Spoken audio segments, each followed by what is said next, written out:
How to stop being codependent. Hi, I'm Nicole Kleiman-Reck, and I'm a licensed mental health counselor specializing in relationship issues, including codependency. Today, I'm going to share 11 signs and 11 ways to stop being codependent. So, what is codependency? Codependence is defined as excessive reliance on a partner, particularly emotional or psychological reliance. And someone who is codependent often requires extra support due to illness and often addiction. However, the depth of this reliance can really take many forms, and so the patterns are not exclusive to these groups alone. So, what is it that causes codependency? Codependency can be caused by conflicting messages that we receive as children that encourage us to both be selfless and also to strive for personal success. These lessons lead to us valuing other people's happiness above our own as a survival mechanism. If you'd like to learn more about codependent relationships, we have a video on 15 signs that you're in a codependent relationship, and we'll go ahead and link it in the description below. How can codependent affect your relationships and your mental health? Codependency can definitely interfere with your relationships with yourself as well as your relationships with others. So, monitoring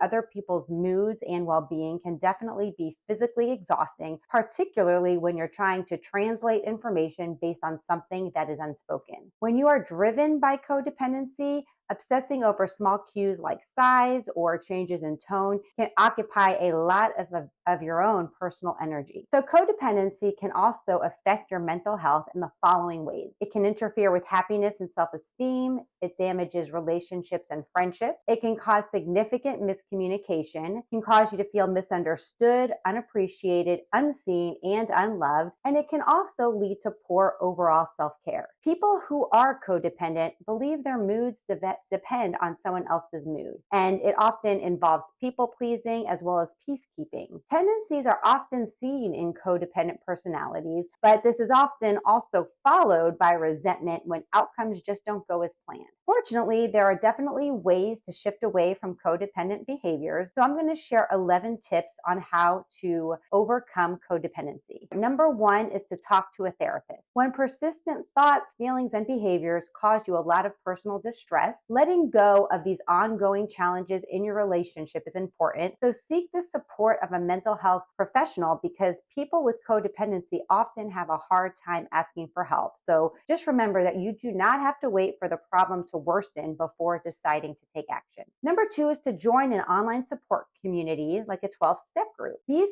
are very many groups that are even online now that provide a lot of connection and a lot of support to people suffering from codependent tendencies. Having a safe place to vent can be and be inspired by others can definitely be helpful. All right, tip three is mindfulness. Practice mindfulness because this is all about slowing down and staying curious. Ask yourself, what responses are you expecting when you choose to engage in an emotional exchange? If you are not able to receive a different perspective well, then it's likely you have a codependent pattern in place. Number four is to figure out where your expectations are coming from. We all have expectations going into a relationship, and it is important to share those expectations and discuss them before getting into a committed long-term relationship. Codependency is often the result of misunderstanding or having unreasonable expectations. So it definitely is important to know your expectations and to communicate them clearly to your partner. Number five, ask for what you need.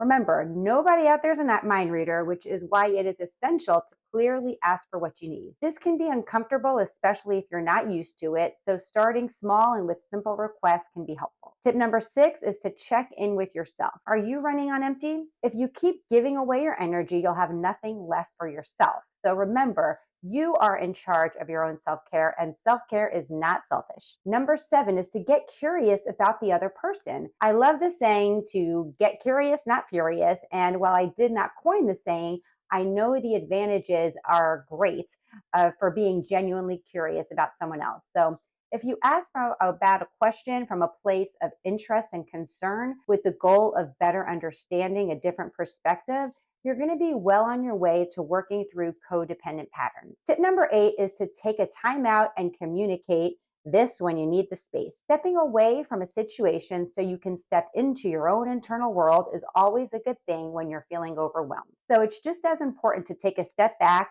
into the situation when you are in a calmer state. Tip number 9 is to practice real self-care. Self-care is an act of self-love, and self-love is definitely needed to work through codependency. So when you show up for yourself, you can more genuinely show up for other people as well. Number 10, call a friend. This can get tricky because friends are naturally a bit biased in your favor. So it is important that you call a friend that you are confident is not just going to justify your behavior and tell you what you want to hear. Number 11 is to read books on codependency. Codependent No More by Melody Beattie, or even other books like Adult Children of Alcoholics, include relevant information for breaking out of codependent relationships. So a few final thoughts on dealing with codependency. If you're dealing with codependent behaviors or tendencies, you are not alone. While everyone experiences codependent differently, the experience itself is universal. So it can help to speak to a mental health professional or someone who has been in your shoes. So remember, there is always help and you just have to ask for it. We've linked some valuable resources in the description and comments below that can help you find a therapist, a psychiatrist, and other really useful tools. So check them out.